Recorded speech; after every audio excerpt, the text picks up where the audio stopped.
गणेशाय नमः। नमस्कार बंधुगण, जय जगन्नाथ। आज हेउछि मंगलवार। आसंतो प्रथमे श्री मंगला स्तुति करिबा, तापरे मंगला पुराण आरंभ करिबा। श्री मंगला स्तुति। जय तु मंगला मागो, जय हर चंडी, तोते सुमरिले माधुरीत जाए खंडी। आतंक काଳରେ सुमरंती जेउ जन, महाघोर संकट तु फिटाऊ बहन। अदृश्य कुदृश्य हुए तो नाम धइले, विपत्ति न थाए मागो तोते आश्रा कले। तोहर जे नाम मान जेहु सुमरई, किछि संकट मागो विपत्ति न थाई। अनाथ को दया मात तू ही करि पारु, दुस्तर पड़िले मागो प्राणी की उद्धारू। जेते बेले प्राणी को जे पड़ी थाए कष्ट, तोते सुमरिले मागो फिटाऊ संकट। तोहर बार व्रत को जेहु करे चिंती, पाए सेहु धन जन अचल संपत्ति। नम नारायणी मागो अपर्णा पार्वती, भ्रमण जे करू मागो अर्धने साराती। चंडी जे चामुंडा मागो खटंती अपार, एमानंकु संगे घेनी भ्रमण तोहर। पयरे अलता भाले सिंदूर रचिता, रंग बसन रे तोर श्रीअंग शोभिता। सिंहर पिठी रे मागो शंकर भवानी, दया कर मोते मागो धनुज नासिनी। अथल समुद्रे मात बुड़िला मो भेड़ा, दुस्तर पड़िला मात उद्धार मंगला। सखा सहोदर मागो बंधुकूल नाही, विपत्ति काଳରେ साहा हुआ महामाई।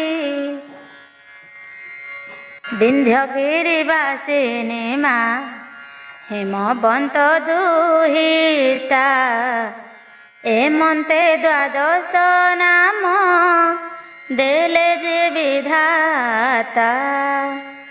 झंकड़े रहिलु मागो सारला बोलाई, काकटपुरे बोलाऊ मंगला जे तुही। लह लह जिह्वा से सिंदूर मुखे मंडी, कोणार्करे रहिलु अभया रामचंडी। पुरुषोत्तमे रहिलु विमला बोलाई, बांकीरे रहिलु मागो नाम चर्चिकाई। संबलपुरे रहिलु नाम समलाई, जाजपुर रे रहिलु ନାମ ବିରଜାଇ। ପଶ୍ଚିମେ ରହିଲୁ ମାଗ ନାମ ହିଙ୍ଗୁଳାଇ। ଭୁବନେଶ୍ୱରରେ ରହିଲୁ ଗୌରୀ ବୋଲାଇ। ବାଣପୁରରେ ରହିଲୁ ଯେ ନାମ ଭଗବତୀ। ସକଳ ନାମରେ ତୋତେ କରନ୍ତି ଯେ ସ୍ତୁତି। ଉତ୍ତର ଦିଗେ ରହିଲୁ ଚଣ୍ଡୀ ନାମ ବହି। ଏମନ୍ତ ଦ୍ୱାଦଶ ନାମ ବ୍ରହ୍ମା ଗଲେ ଦେଇ। ତୋହର ମହିମା ମାଗ କେ ବର୍ଣ୍ଣି ପାରିବ। ମାଡ଼ି ବସିଅଛୁ ମହାମାଇ ଦଶ ଦିଗ। ନମସ୍ତେ ଚଣ୍ଡିକା ତୁମ୍ଭେ ହରଙ୍କର ବାମା।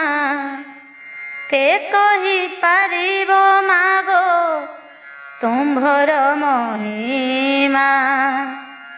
ଡମ୍ବରୁ ମଝା କଟି ବିଚିତ୍ର ସିଂହ ଠାଣି। ମହାମୂର୍ତ୍ତି ରୂପ ତୋର ଅଟେ ଗୋସାମଣି। ନମସ୍ତେ ସାରଳା ମାତ ରକ୍ଷା କର ମତେ। ମୁଁ ଦିନ ରକ୍ଷ ଜନ ଆଶ୍ରା କଲି ତୋତେ। ଯେତେବେଳେ ଯାହା ମାଗୁ କରୁଥିବି ଇଚ୍ଛା। ତୋ ପାଦ ସ୍ମରଣେ ପୁରୁଥିବ ମନ ବାଞ୍ଛା।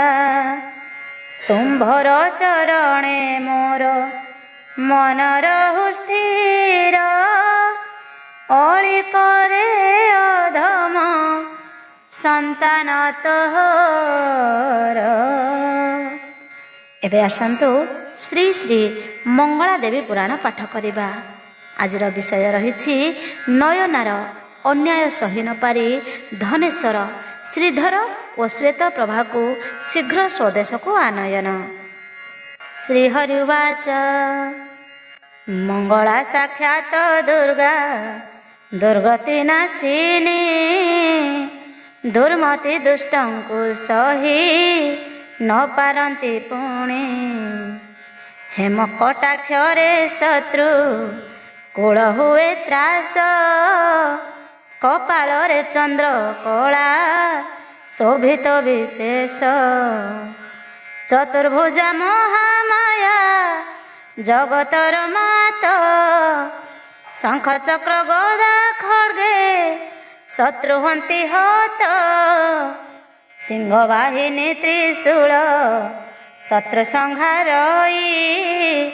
ତ୍ରିଭୁବନ ତାଙ୍କ ତେଜେ ଉଦ୍ଭାସିତ ହୋଇ।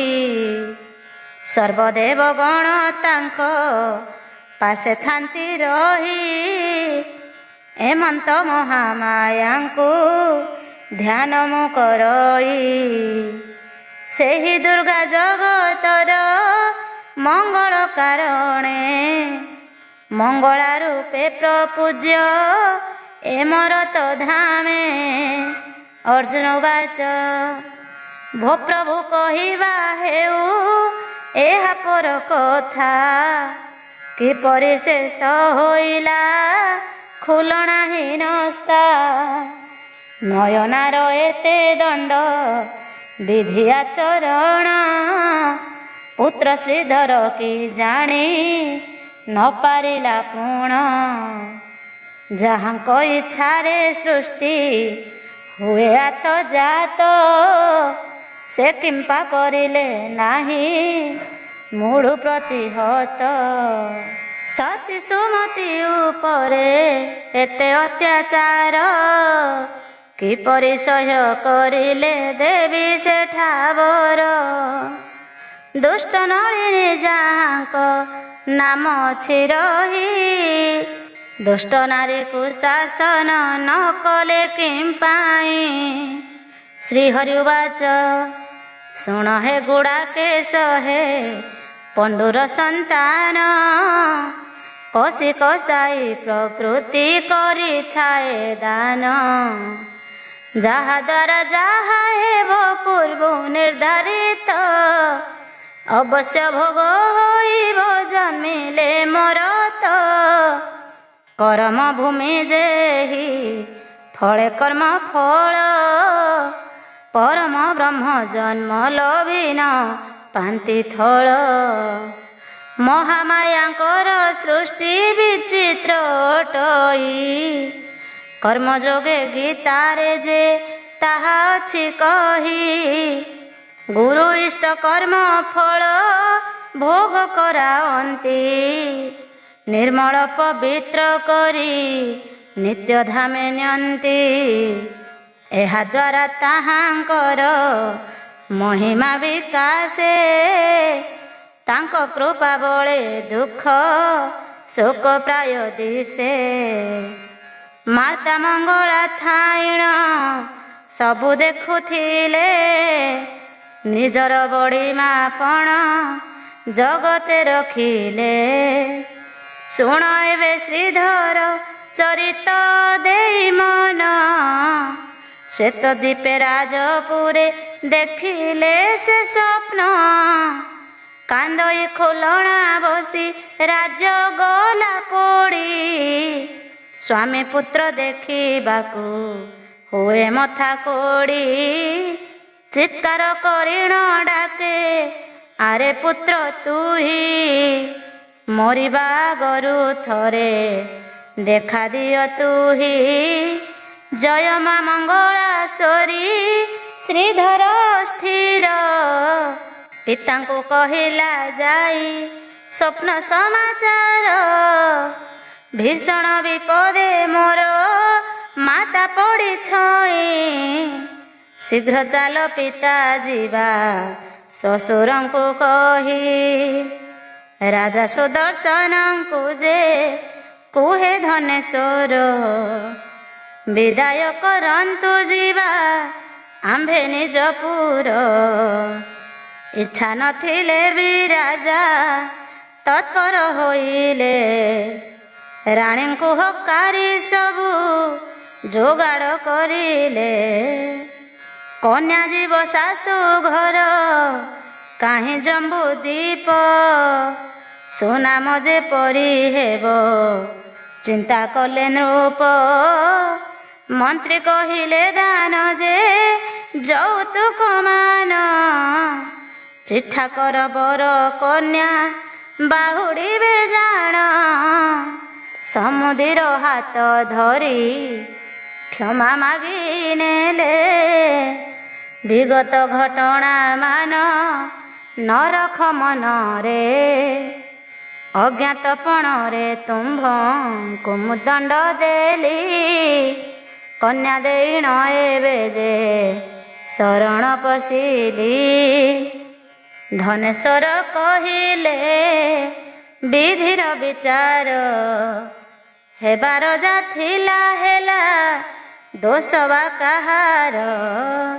ଦାସ ଦାସୀ ହାତୀ ଘୋଡ଼ା ଧନ ରତ୍ନ ମାନ, ବୋଇତରେ ଭରି ଦେଲେ ରାଜା ସୁଦର୍ଶନ। ଶ୍ରୀଧର ଚିନ୍ତିଲା ମହାମାୟାଙ୍କ ଦର୍ଶନ, ନୀରବରେ ବସି ଦେବୀଙ୍କୁ ସେ କଲା ଧ୍ୟାନ। ଶୂନ୍ୟରେ କହିଲେ ଦେବୀ ଆରେ ଶ୍ରୀଧର, ଜଗି ରହିଛି ମୁଁ ତୋ ମା ତାଙ୍କୁ ନିରନ୍ତର। ବହୁତ କଷଣ ତାର ସହି ନ ପାରଇ, ବେତାଳେ ଗଲେ ବୋଇତ ଆଣିବାକୁ ବାଇ। 3 ମାସ ପଥ 3 ଦିନରେ ଆଣିବେ, ମହାରାଷ୍ଟ୍ର ବନ୍ଦରରେ ଆଣି ଲଗାଇବେ। ଦେବୀଙ୍କ ଆକାଶ ବାଣୀ ଶ୍ରୀଧର ଶୁଣିଣ, ଜାଣିଲା ସ୍ୱପ୍ନର କଥା ସତ୍ୟ ଅଟେ ପୁଣ। ହିଂସାରେ ମାଉସୀ ଦିଏ ମାତାଙ୍କୁ ଯେ ଦଣ୍ଡ, ସୀତାଙ୍କୁ କହିଲା ବାହାର ଏଠାରୁ ଯେ ଚାଣ୍ଡ, ଦୁଃଖିନୀ ମାତା ମୋହର କାନ୍ଦୁଅଛି ବସି। ମା ମଙ୍ଗଳା ଲୋ ରକ୍ଷା ତୁ କର ତାକୁ ଆସି। ମହାସମାରୋହେ ହେଲା ବୋଇତ ବନ୍ଦାଣ, କାର୍ତ୍ତିକ ଶୁକ୍ଳ ପକ୍ଷର ମହାଷ୍ଟମୀ ଦିନ। ପବନ ହୁଖରେ ଚାଲେ ବୋଇତର ଭେଳା, ଦଶମୀ ଓଷାରେ ଜମ୍ବୁ ଦୀପକୁ ଧରିଲା। ଆଗରୁ ଦେବୀ ମଙ୍ଗଳା ମହାରାଷ୍ଟ୍ର ନୃପବର, ଅଭ୍ୟର୍ଥନା ଲାଗି କରି ଥିଲେ ସଜାଗରେ। ବୋଇତ ଲାଗନ୍ତେ ତୋପ କମାଣ ଫୁଟିଲା, ତୁରି ଭେରି ଶଙ୍ଖ ଧ୍ୱନି ଗଗନ କମ୍ପିଲା। ମହାରାଷ୍ଟ୍ର ନୃପତି ଯେ ମହେନ୍ଦ୍ର ଶେଖର, ସମାରୋହେ ନେଲେ ପାଛ ଟ୍ରେଣ କନ୍ୟା ବର। ଧନେଶ୍ୱରଙ୍କୁ ନେଣ ଆଲିଙ୍ଗନ କଲେ, ସେଠାରେ ସମସ୍ତଙ୍କୁ ଯେ ଆପ୍ୟାୟିତ କଲେ। ଏହା ପରେ ପାଟରାଣୀ କଟକ ଗଲା ଦୂତ, ମନ୍ତ୍ରୀ ସେନାପତିଙ୍କୁ ଯେ ଦେଲାଙ୍କ ସଂକେତ। ମହାରାଜା ଫେରୁଛନ୍ତି ସମାଚାର ପାଇ, ପାତ୍ର ମନ୍ତ୍ରୀ ପ୍ରଜାକୁଳ ଗଲେ କଜେ ଧାଇଁ। ରାଜ୍ୟରେ କରିଲେ ମାଙ୍ଗଳିକ ମହୋତ୍ସବ, ଜାଗା ଜାଗା ତୋରଣ ଯେ ପତାକାର ସ୍ତମ୍ଭ। ବୀରବାଦ୍ୟ ଟମକନି ଶାଣ ବଜାଇଲେ, ସୁସଜ୍ଜିତ ରଥେ ଧନେଶ୍ୱରଙ୍କୁ ଆଣିଲେ। ପୁର ନାରୀ ବନ୍ଦାପନା ବଧୂକୁ କରିଲେ, ଶ୍ରୀଧରକୁ ବସାଇଣ ରଥରେ ଆଣିଲେ। ଧନରତ୍ନ ଯୌତୁକ ହାତୀ ଘୋଡ଼ା ମାନ, ଦାସ ଦାସୀ ଯେତେକ ଯେ ଆସନ୍ତି ବହନ। ରାଜପୁରେ ଅଗ୍ନି ଲିଭି ନାହିଁ ସେ ପର୍ଯ୍ୟନ୍ତ, ମାତା କାହିଁ ବୋଲି ଶ୍ରୀଧର ହେଲା ମୂର୍ଚ୍ଛିତ। ଅଗ୍ନି ମଧ୍ୟରୁ ମଙ୍ଗଳା ଅଗ୍ନି ରୂପ ଧରି, ଖୁଲଣାକୁ ପୁତ୍ର ପାଶେ ଦେଲେ ଆଣି ଛାଡ଼ି। ଦେବୀଙ୍କର ଭୟଙ୍କରୀ ଦୁର୍ଗା ରୂପ ଦେଖି, ଭୟ ସ୍ତୁତି କରିଲା ଯେ ଶ୍ରୀଧର ନିରେଖି। ଧନେଶ୍ୱର ସାଷ୍ଟାଙ୍ଗ ଯେ କଲା ପ୍ରଣିପାତ, କହିଲା ଏବେ ଚିହ୍ନିଲି ଜଗତର ମାତ।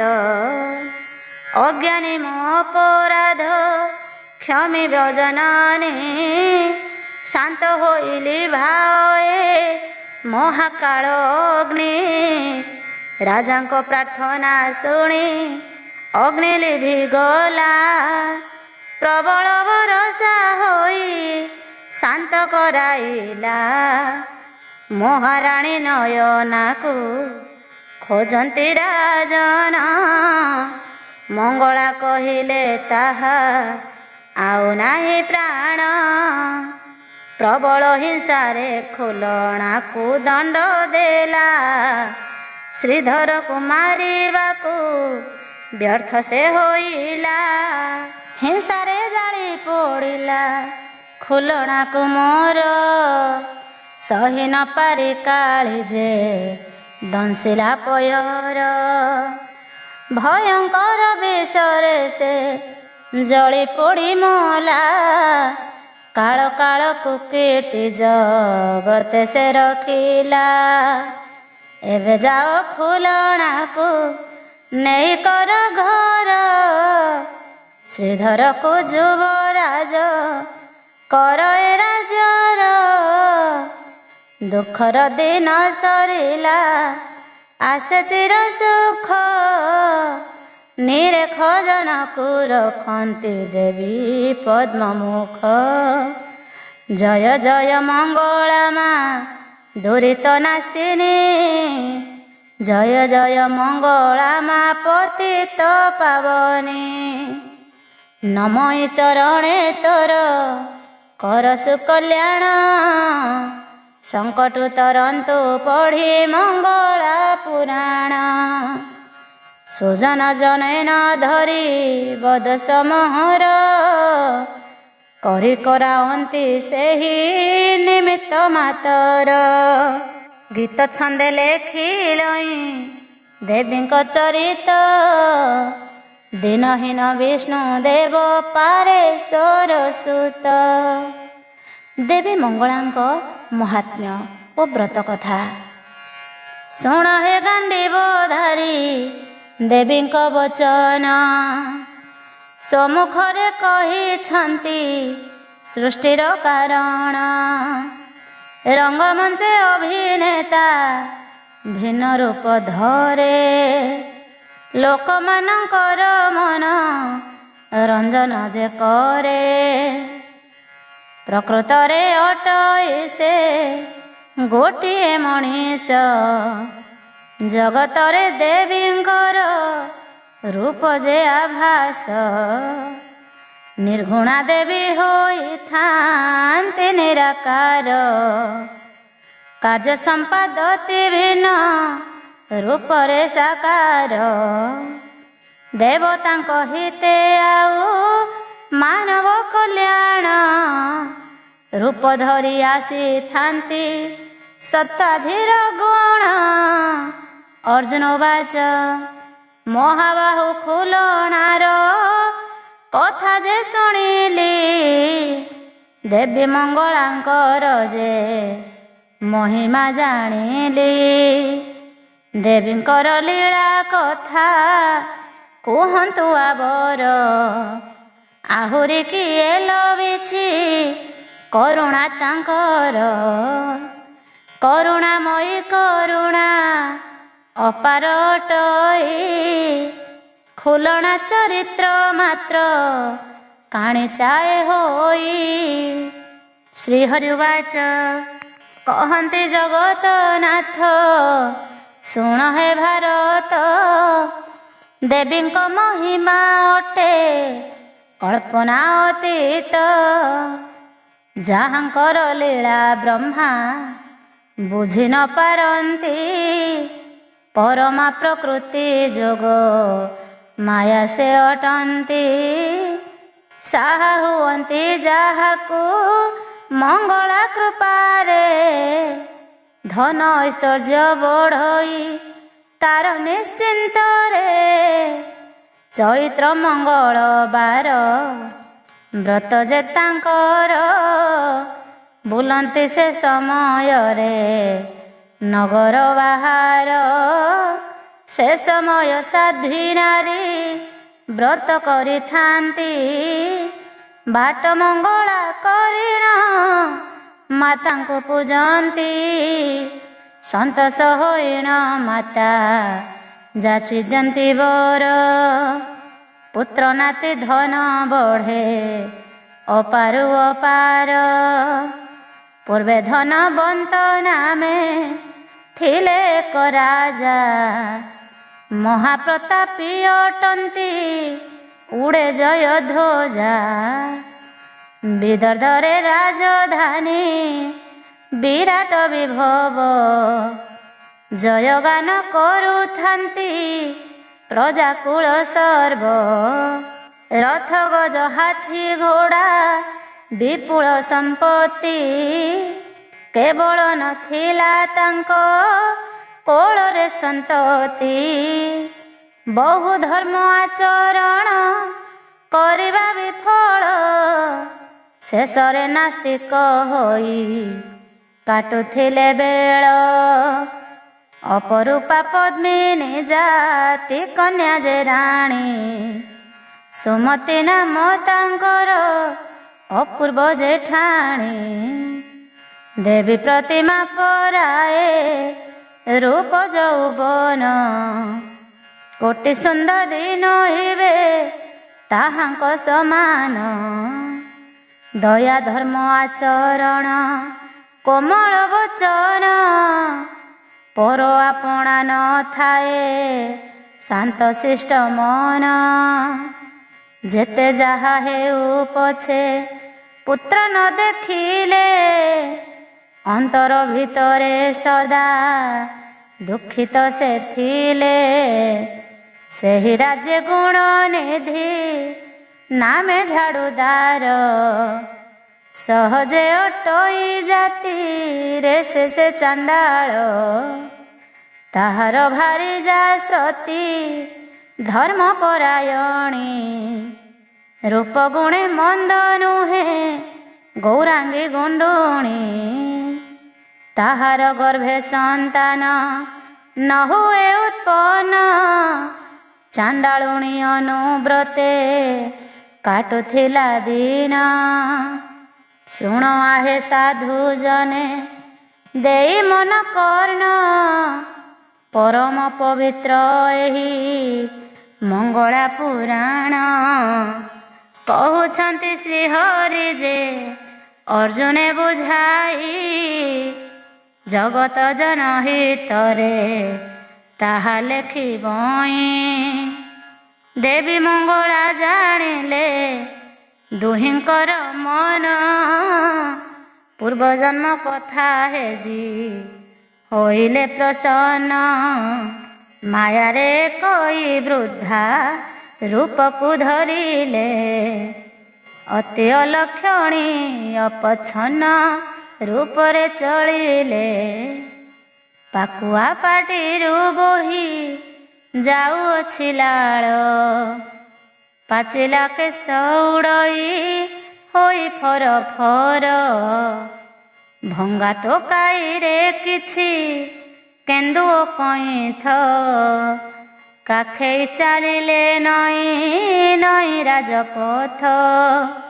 ଗ୍ରାମେ ଗ୍ରାମେ ବୁଲିଲେ ଯେ ବିକିବାର ପାଇଁ, ତାଙ୍କ ରୂପ ଦେଖି ସର୍ବେ କଲେ ନାହିଁ ନାହିଁ। ହୋଇଥିଲା ସେଦିନ ଯେ ଚୈତ୍ର ମଙ୍ଗଳବାର, ମଙ୍ଗଳାଙ୍କ ପୂଜା କରୁଥିଲେ ନାରୀ ନର। ଅପଛନା ବୁଢ଼ୀ ଦେଖି ଘୃଣା ଲୋକେ କଲେ, ବୁଢ଼ୀ ପାଖରୁ ଫଳକୁ କେହି ନ କିଣିଲେ। ମହାମାୟା ବିରସରେ ସେଠାରୁ ଚଳିଲେ, ରାଜାଙ୍କ ଦୁଆରେ ଯାଇ ପରବେଶ ହେଲେ।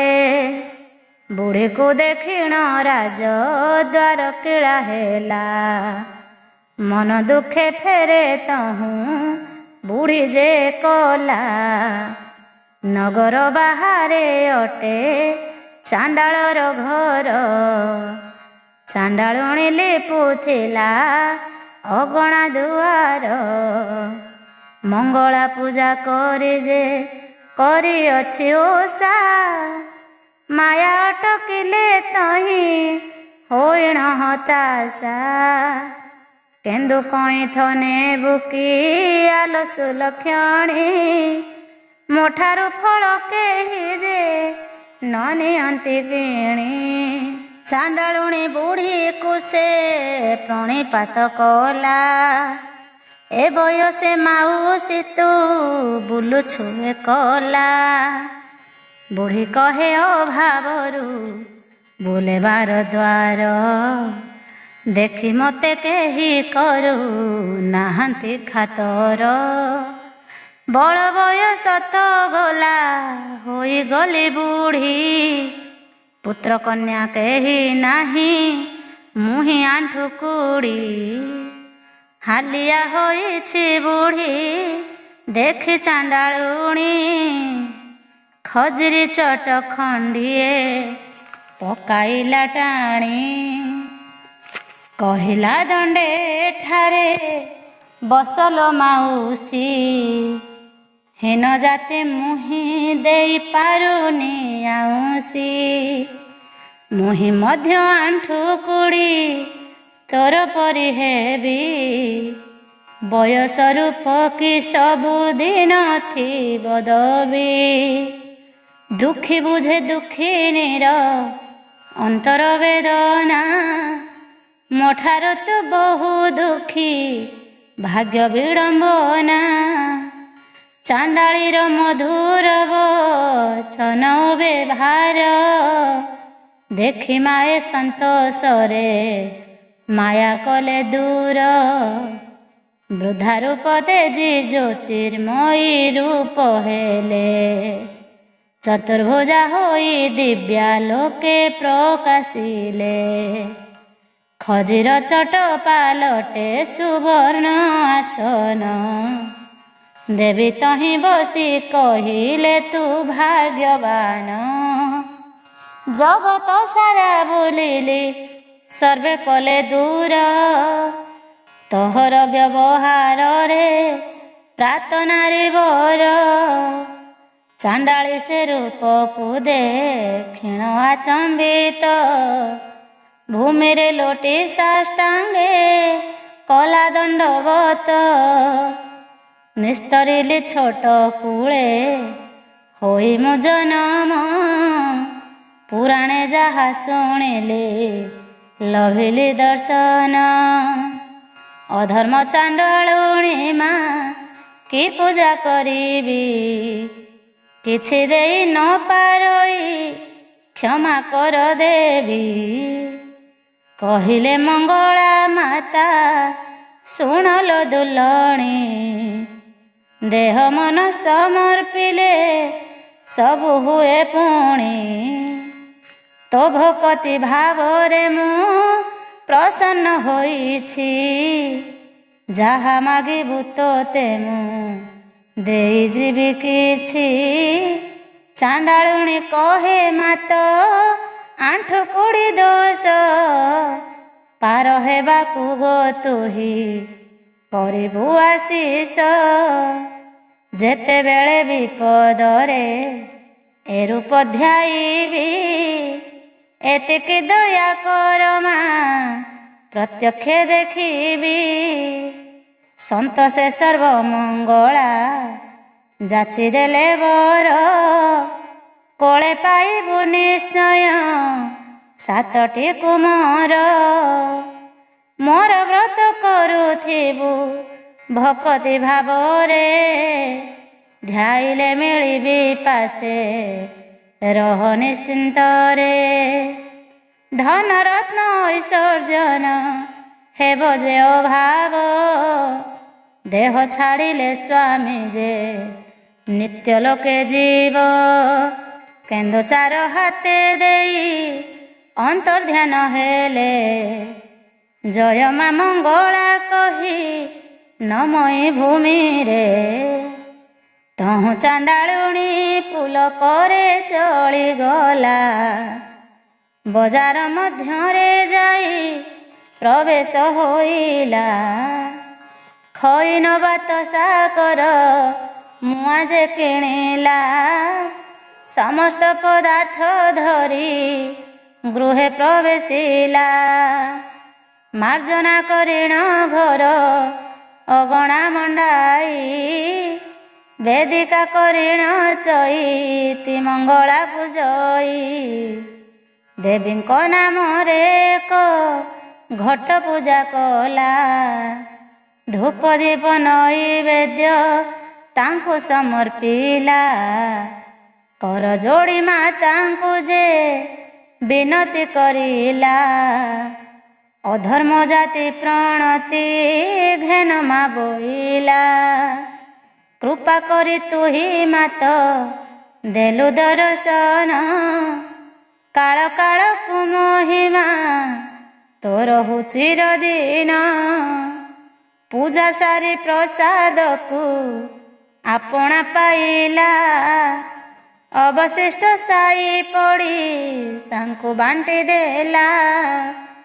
ପତିଙ୍କୁ କହିଲା ଦେବୀ କଥାକୁ ବୁଝାଇ, ମଙ୍ଗଳା ସୁମରି ସଙ୍ଗେ ଛାଡ଼ିଦେଲେ ପାଇ।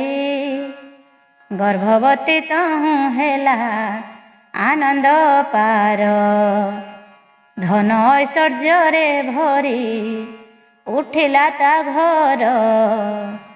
ଗର୍ଭ 10 ମାସ ଯହୁଁ ପୂରଣ ହୋଇଲା। ଅପୂର୍ବ ସୁନ୍ଦର ଶିଶୁ ପୁତ୍ର ଜନ୍ମ ହେଲା। ଚଣ୍ଡାଳୁଣୀର ରୂପ ଯେ ବଦଳି ନ ଗଲା। ବୟସ ଯେପରି 16-17 ଦିଶିଲା। ପୂଜଇ ମଙ୍ଗଳା ମାତ ନ କରିଣ ହେଳା। 7 ବରଷରେ 7 ପୁତ୍ର ଜନ୍ମାଇଲା। ସାହି ପଡ଼ିଶା ଦେଖିଣ ଆଶ୍ଚର୍ଯ୍ୟ ହୋଇଲେ। କେତେକ ଲୋକ ହିଂସାରେ ବାଦ ଛେଦ କଲେ। କେଉଁ ଦେବତାଙ୍କୁ ପୂଜି ହୋଇଲା ଏମନ୍ତ। ଧନରତ୍ନ ପୁତ୍ର ରୂପ ଶୋଭାରେ ଶ୍ରୀବନ୍ତ। ଶେଷରେ ଚାଣ୍ଡାଳୁଣୀର ଏକ କନ୍ୟା ହେଲା। ସାକ୍ଷାତ ଦେବୀ ପ୍ରତିମା ପରାଏ ଦିଶିଲା। ଜନମ ହେଲେ କି ଆସି ନିଜେ ଆଦି ମାତ। ଚଣ୍ଡାଳ ଘର ଶୋଭାରେ ହେଲା ଦ୍ୱିଗଣିତ। ଦେବୀଙ୍କର ଆରାଧନା କରେ ଚାଣ୍ଡାଳୁଣୀ। କୃପା ରଖିଥିଲେ ସଦା ମଙ୍ଗଳଦାୟିନୀ। କ୍ରମେ ପୁଅ ଝିଅ ତାର ବଡ଼ ହୋଇଗଲେ। ହସ ଖେଳ ଆନନ୍ଦରେ ସୁଖେ ରହିଥିଲେ। ବଲୁରୀର ବାସ ପରି ଥିଲା ପୂର୍ବ ଘର। ବିରାଟ 7 ବଖରା କରିଲା ତିଆର। ବିଭା କଲା ପୁଅ ଝିଅ ଘରେ 7 ବୋହୂ। ଧନ ଐଶ୍ୱର୍ଯ୍ୟରେ ଘର ହେଲା ଦାଉ ଦାଉ। ଦଇବେ ନଗର ରାଜା ପ୍ରଭାତ ବେଳରେ। ଚାଣ୍ଡାଳୁଣୀର ନଜର ପଡ଼ିଲା ତାପରେ। ଜୟ ମା ମଙ୍ଗଳା କହେ ଚାଣ୍ଡାଳୁଣୀ। ଆଣ୍ଠୁ କୋଡ଼ାକୁ କାହିଁକି ନ ମିଳିବ ପାଣି। ଦୁଃଖରେ ଘରକୁ ଫେରି ଦୁଃଖ ପ୍ରକାଶିଲା। ସେଦିନ ରାନ୍ଧଣା ହାଣ୍ଡି ଫାଟିଣ ଯେ ଗଲା। ଭିଡ଼ର ଘରେ ପଶିଲା ଆଶିଣ କୁକୁର। ସପରିବାରେ ରହିଲେ ହୋଇ ଅନାହାର। ଏକଥା ଶୁଣିଣ ଦୂତ ରାଜାଙ୍କୁ କହିଲା। ଭୋରାଜନ ତୁମ୍ଭ ନାମେ କଳଙ୍କ ରଟିଲା। ଚାଣ୍ଡାଳ ସାହିରେ ଆଜି ପୁରା ଉପବାସ। ତୁମ୍ଭେ ଚାହିଁବାରୁ ହେଲା ବହୁ ଅପଯଶ। ଦୂତ ମୁଖ ଶୁଣି ରାଜା କ୍ରୋଧିତ ହୋଇଲେ। ଭୂପତେ ଘାତକ ଡାକି ତିଆରି କହିଲେ। ଚାଣ୍ଡାଳୁଣୀର ଗର୍ଭକୁ ଖର୍ବ କରିଦେବି। ପୁଅ ଝିଅ ଜନ୍ମ କରି ହେଲା ମତ ଗର୍ବି। ରାତ୍ରରେ ତାର ଶପଥ ପୁତ୍ରକୁ ହାଣିବି। 2 ଗଡ଼ କରି ତହିଁ ପକାଇ ଆସିବି। ସେଦିନ ଥିଲା ମଙ୍ଗଳବାର ଚୈତ୍ରର। ରାଜଦୂତେ ନିଶାରାତ୍ରେ ପଶିଲେ ତା ଘର। ନିଦ୍ରା ଅଚେତନ ଥିବା ପୁତ୍ରକୁ ହାଣିଲେ। ରାଜାଙ୍କୁ ବାରତା କହି ଉପହାର ନେଲେ। ବୋହୂମାନେ ମୁଣ୍ଡ ପିଟି ଚିତ୍କାର କରିଲେ। ଶାଶୁ ଉଠି ଦୁର୍ଘଟଣା ଆଖିରେ ଦେଖିଲେ। ମଙ୍ଗଳା ଘଟ ପାଖରେ କରିଲେ ଯେ ଧ୍ୟାନ।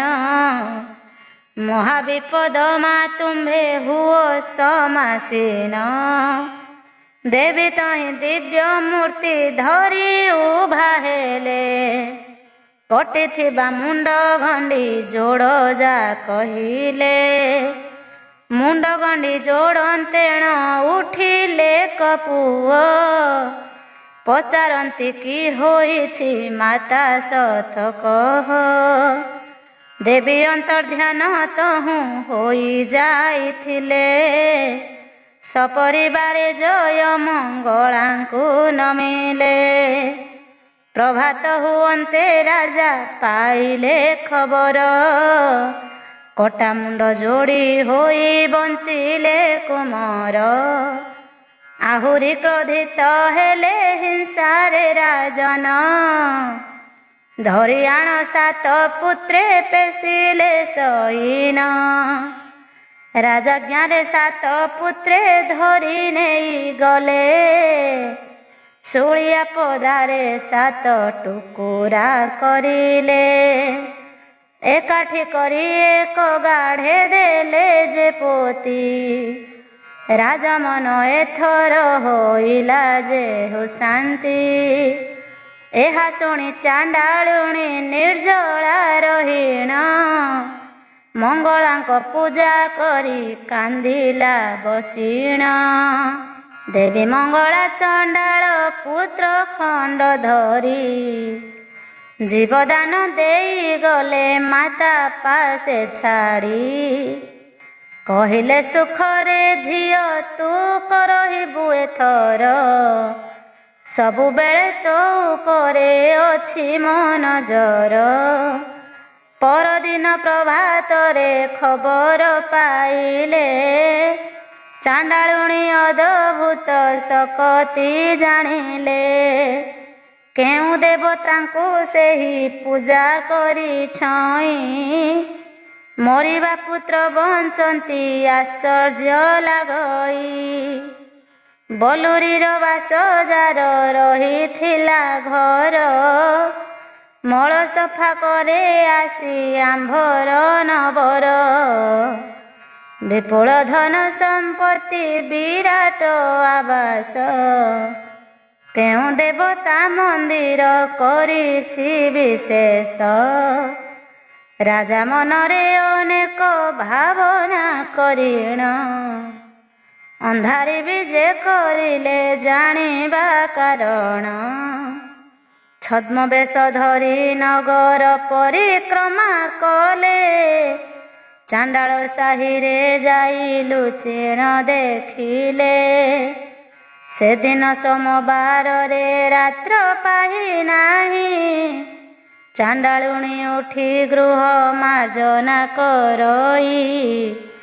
ସ୍ନାନ ସାରି ଗୋମୟରେ ଲିପିଲା ଦୁଆର। ଦାଣ୍ଡ ବାଡ଼ି ସଫା କରି ଛିଞ୍ଚେ ଗଙ୍ଗା ନୀର। ପୂଜା ମନ୍ଦିର ସଜାଡ଼ି ତୋଳିଲା ଯେ ଫୁଲ। ଚନ୍ଦନ ସହିତ ଛିଟା ଦେଲା ଯେ ଅଗୁର। ଶଙ୍ଖ ବଜାଇ ଦେବୀଙ୍କୁ ଆବାହନ କଲା।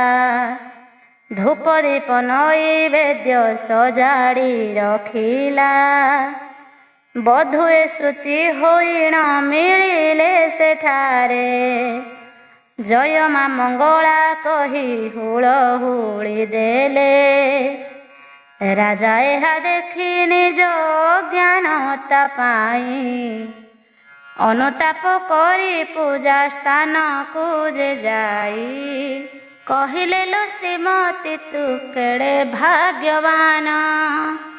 ମୋହର ସେବିକା ହୋଇ ଅରଜିଲୁ ପୁଣ୍ୟ। ରାଜ ଅହଙ୍କାରେ ମୋହି ମହାପାପ କଲି। ବାରମ୍ବାର ତୋହର ଯେ ପୁତ୍ରକୁ ମାରିଲି। ଦେଖି ତୋର ଆଚରଣ ଫେରିଲା ମୋ ଜ୍ଞାନ। କ୍ଷମା ମାଗଇ ଅଧର୍ମ ମୂରୁଖ ରାଜନ। ରାଜାଙ୍କୁ ଦେଖି ଚାଣ୍ଡାଳୀ ଭୟରେ କାତର। କର ଯୋଡ଼ି କହେ ଛାମୁ ମୁହିଁ ନଛାର।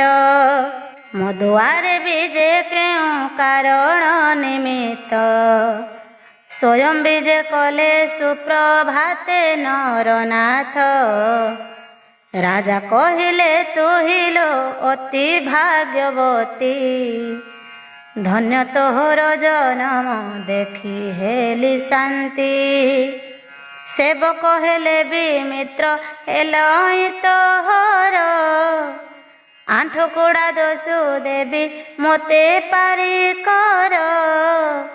ଚାଣ୍ଡାଳୁଣୀ ବିନୟରେ ରାଜାଙ୍କୁ କହି, ମଙ୍ଗଳା ମାତାଙ୍କୁ ପୂଜ ଆହେ ନର ସାଇଁ। ସେହି ଦେବୀଙ୍କ କୃପାରେ ମୋର ଏହି ବିତ, ପୁତ୍ର କନ୍ୟାକୁ ରଖନ୍ତି ସେହି ଆଦି ମାତ।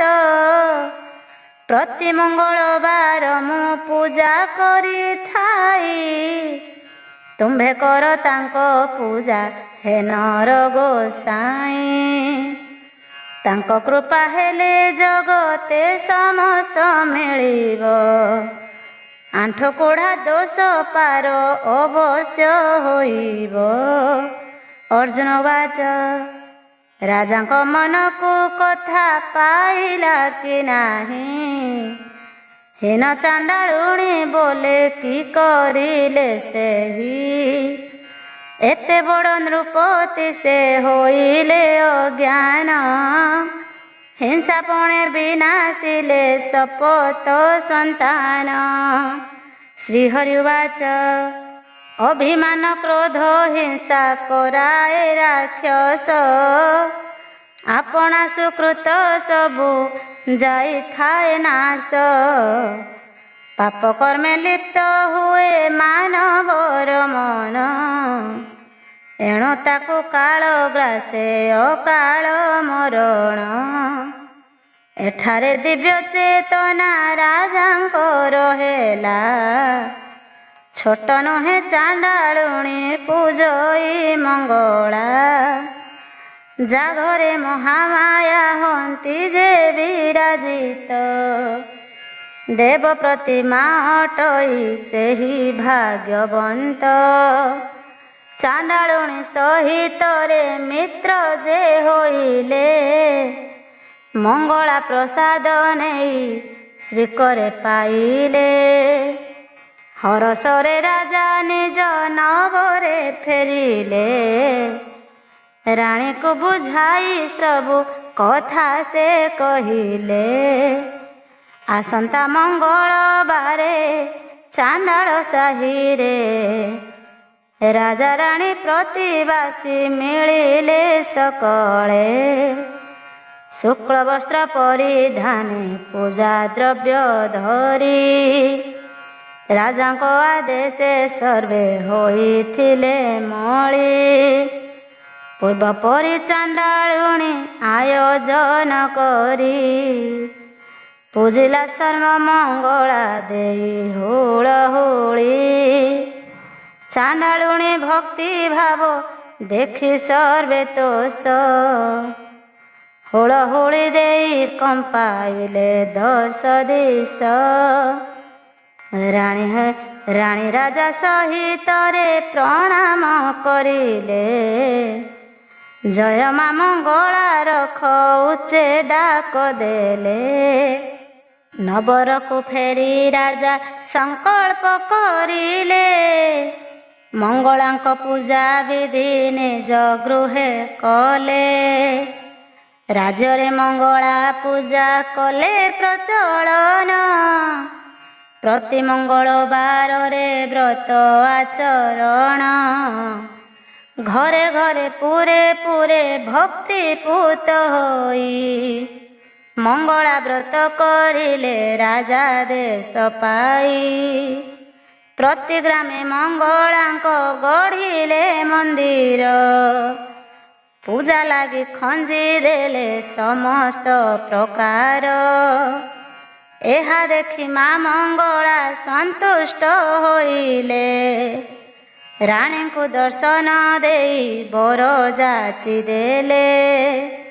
ଦେବୀଙ୍କ ଦୟାରୁ ରାଣୀ ଗର୍ଭବତୀ ହେଲେ, ଦିବ୍ୟ ସୁନ୍ଦର କୁମର ଜନମ କରିଲେ।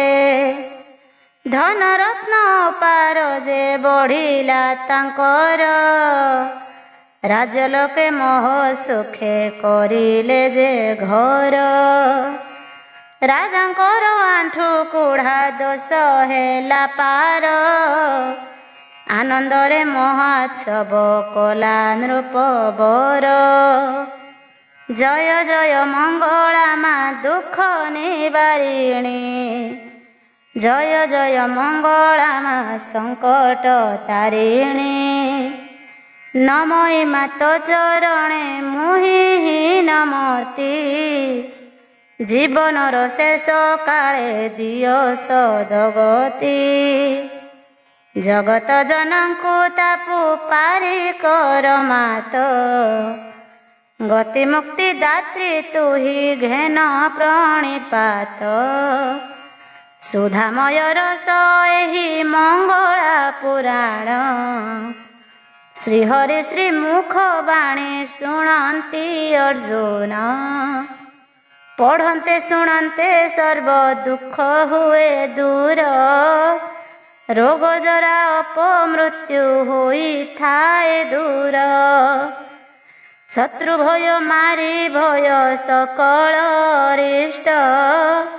ପୁରାଣ ପାଠ କରିଲେ ସବୁ ହୁଏ ନଷ୍ଟ। ଧନ ଜନ ଗୋପ ଲକ୍ଷ୍ମୀ ପ୍ରାପତ ହୁଅଇ। ବିଦ୍ୟା ବୁଦ୍ଧି ଜ୍ଞାନ ଆଦି ପ୍ରକାଶ ପାଇ। ଯେଉଁ ନାରୀ ମଙ୍ଗଳାଙ୍କ ବ୍ରତ କରିଥାଇ। ସ୍ୱାମୀ ସନ୍ତାନ ସୁଖରେ ଜୀବନ କାଟଇ। ବିପଦ ଆପଦ ସବୁ ହୋଇଥାଏ ଦୂର। ଅପମୃତ୍ୟୁରୁ ମଙ୍ଗଳା କରନ୍ତି ଯେ ପାର। ଭାଷା ଛନ୍ଦେ ଲେଖେ ବିଷ୍ଣୁ ଦେବ ଦ୍ୱିଜବର। ସୁଜନ ଜନେ ମଙ୍ଗଳା ସୁମରଣ କର। ଦେବୀ ମଙ୍ଗଳାଙ୍କର ଖୁଦୁରୁକୁଣୀ ବା ଭାଲକୁଣୀ ନାମ। ଶ୍ରୀହରି ଉବାଚ ଜଗତ ମାତା ଜଗତେ ଅଟନ୍ତି କାରଣ। ଭିନ୍ନ ରୂପ ଧରନ୍ତି ସେ ଅଭିନ୍ନ ସେ ଜାଣ। ଜଗତ ମୂଳରେ ସେହୁ ବ୍ୟାପ୍ତ ରହିଛନ୍ତି। ତାଙ୍କ ବିନା ଦ୍ୱିତୀୟ କେ ସୃଷ୍ଟିରେ ନାହାନ୍ତି। ଯେପରି ଦହିରେ ସବୁ ଥାଏ ଦୁଗ୍ଧମୟ। ଜଗତମୟୀ ଚିନ୍ମୟୀ ମହାମାୟା ଦେହ। ବ୍ରାହ୍ମୀ ମହେଶ୍ୱରୀ କୌମାରୀ ଚାମୁଣ୍ଡା ପୁଣି। ବୈଷ୍ଣବୀ ନାରସିଂହୀ ଐନ୍ଦ୍ରା ମଙ୍ଗଳଦାୟିନୀ। କର୍ମକ୍ଷେତ୍ରେ ବହୁ ରୂପେ ଦେବୀଙ୍କ ପ୍ରକାଶ। ସର୍ବମଙ୍ଗଳା ମଙ୍ଗଳ କାରିଣୀ ବିଶେଷ। ଇଚ୍ଛାମୟୀ ନାମ ତାଙ୍କ ଇଚ୍ଛାରେ ଆସନ୍ତି। ଯୁଗେ ଯୁଗେ ଲୀଳାମୟୀ ଲୀଳା କରିଥାନ୍ତି। ମହାମାୟୀ ନାମ ତାଙ୍କ ଦେବେ ଅଗୋଚର। ଭକତ ଭାବରେ ତାଙ୍କ ହୃଦୟ ତରଳ। ଭାବରେ ନିକଟ ହୋଇ ରୂପ ସେ ଧରନ୍ତି। ଅଭାବରେ ବହୁ ଦୂରେ ନିର୍ଗୁଣେ ରହନ୍ତି। ଅର୍ଜୁନ ଉବାଚ କୁହ ଆହେ ଚକ୍ରଧାରୀ କେଉଁ ଭକତରେ। ଅସୀମ କୃପାରେ ଆସିଥିଲେ ମୋର ତରେ। ତବ ମୁଖ ଶୁଣି ଆରତ ଭବିଷ୍ୟତ ବାଣୀ। ଶୀତଳ ହୋଇବ ମନ ଦେବୀ କଥା ଶୁଣି। ଶ୍ରୀହରି ଉବାଚ ଶୁଣ ଆହେ ସୁଭଦ୍ରାର ମଣ ଧନୁର୍ଦ୍ଧର। ମଙ୍ଗଳା ପୁରାଣ ଏହି ସର୍ବଶାସ୍ତ୍ରେ ସାର। କୁଶଦ୍ୱୀପେ ଯେ ଏକ ସାଧବ ଯେ ଧନିକ। ତଦୟାଦନ୍ତନା ନାମ ଅତି ସୁବିବେକ। ରାଜ ଐଶ୍ୱର୍ଯ୍ୟ ପରାଏ ଧନ ତାର ଥିଲା। ସାରା ପୃଥିବୀରେ ବେପାର ତା ଚାଲିଥିଲା। ସମୁଦ୍ର ପଥରେ ବହୁ ବୋଇତ ତାହାର। ବେପାର କରିଣ ଧନ କରିଥିଲେ ଠୁଳ। ପତ୍ନୀ ନାମ ଶକୁନ୍ତଳା ପତିବ୍ରତା ସତୀ, ସଦା ଧର୍ମ ପଥରେ ରଖିଥାଏ ମତି। ରୂପ ଗୁଣରେ ସାକ୍ଷାତେ ପାର୍ବତୀଙ୍କ ପରି, ସଦାଶିବ ଭକତ ସେ ବଞ୍ଚେ ଶିବ ସ୍ମରି। ଜଗତନାଥ ମହେଶ କରୁଣା ଲଭୀଣ, ସାତଟି ପୁତ୍ର ତା କୋଳେ ହୋଇଲେ ଜନମ। ଶିବ ତେଜ ଧରି ଯହୁଁ ପୁତ୍ର ଜନମିଲେ, ପାର୍ବତୀ ମାୟା କରିଣ କନ୍ୟାଟିଏ ଦେଲେ। ସାତ ଭାଇରେ ଗୋଟିଏ ଭଉଣୀ ଯେ ଜାତ, ତୋ ପୋଇ ନାମ ଦେଲେ ଜଗତେ ବିହିତ। ସାପଭ୍ରଷ୍ଟା ଗନ୍ଧର୍ବଙ୍କ କନ୍ୟା ସେ ଅଟଇ, ନିଜ ଶକ୍ତି ଦେଇ ଦେବୀ ଆଣିଥିଲେ ତହିଁ। ପୁତ୍ର କନ୍ୟା ଧନ ରତ୍ନ ବିଭବ ପାଇଣ, ଆନନ୍ଦରେ ସାଧବ ଯେ କାଟୁଥିଲେ ଦିନ। କ୍ରମେ ପୁଅମାନେ ବଡ଼ ହୋଇଣ ଉଠିଲେ, ଗୁରୁକୁଳ ଆଶ୍ରମରେ ବିଦ୍ୟା ଶିକ୍ଷା କଲେ। ରାଜପୁରୀ ପରି ଅଟେ ବିରାଟ ନବର, ଧନ ଐଶ୍ୱର୍ଯ୍ୟ ମାପ ନଥିଲା ଖାତର। ପୁତ୍ର କନ୍ୟା ଗୁମାସ୍ତା ଯେ ଚାକର ପୂଜାରୀ, ଅମାପ ସୁଖ ସିରିରେ ରହିଥିଲେ ଭରି। ଏହିପରି କିଛି ଦିନ ହୋଇଲା ବିଗତ, କନ୍ୟା ଖୋଜି ବିଭା ଦେଲେ ସାଧବ ତୁରିତ। ସାତ ବହୁ ସତେ ଅବା ସ୍ୱର୍ଗ ଅପସରି, ଷୋଡ଼ଶୀ ରୂପ ଶ୍ରୀ ହାସ୍ୟରତା ସୁକୁମାରୀ। କିଶୋରୀ ତ ପୋଇ ଯେ ଗୋଟିଏ ନଣନ୍ଦ, ତାହାକୁ ପାଇ ସାତ ଭାଉ ଯେ ସେ ଆନନ୍ଦ। ହସ ଖେଳ କୌତୁକେ କଟି ଯାଏ ଦିନ, ନଣନ୍ଦକୁ ନେଇ ଖୁସି କଟାଇଲେ ଦିନ। ଏଥି ଉତ୍ତାରୁ ଅର୍ଜୁନ ଶୁଣ ମନ ଦେଇ, ଇନ୍ଦ୍ରାଣୀ ଦେବରାଜକୁ କହିଲେ ଯାଇ।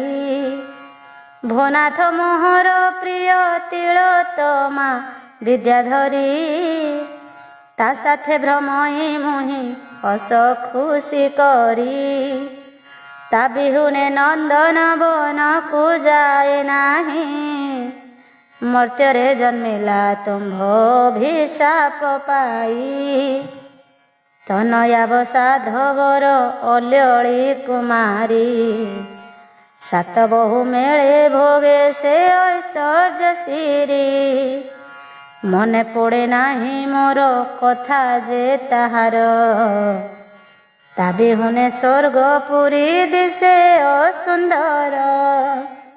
ସାପ ମୁକ୍ତି କରି ତାକୁ ଆଣ ମୋର ପାଶ, ସଚି କଥା ଶୁଣି ଇନ୍ଦ୍ର ହୋଇଲେ ବିମର୍ଷ। ଦେବରାଜ କହିଲେ ଯେ କର୍ମ ଫଳ ଭୟଙ୍କର, ଭୋଗ ଭୂମି ମର୍ତ୍ତ୍ୟ ଧାମ ଦୁଃଖ ଗନ୍ତା ଘର। ନିଶ୍ଚିତ ସେ କର୍ମ ଫଳ ସେଠାରେ ଭୋଗିବ, ଦୁଃଖ ନିର୍ଯାତନାରେ ସେ ଅତିଷ୍ଠ ହୋଇବ। ରହିଛି ଉପାୟ ଯେବେ ଦୈବୀ କୃପା ହେବ, ଅଭିଶାପରୁ ନିଶ୍ଚୟ ଶୀଘ୍ର ମୁକୁଳିବ। ଆଦ୍ୟାଶକ୍ତି ମଙ୍ଗଳା ରୂପରେ ମର୍ତ୍ତ୍ୟଛନ୍ତି, ତାଙ୍କ ଆଶ୍ରୟ କରିଣ ଜନେ ତରୁଛନ୍ତି। ଯେତେବେଳେ ମହାମାୟା କରୁଣା ଲଭିବ, ଶୀଘ୍ର ନର ଦେହ ଛାଡ଼ି ସ୍ୱର୍ଗକୁ ଆସିବ। ସେ ସମୟକୁ ତୁମ୍ଭେ ସଖୀ ଯେ ଧୈର୍ଯ୍ୟ ଧର, ଭାଙ୍ଗି ଯାଉ ରୂପ ଯୌବନର ଅହଙ୍କାର।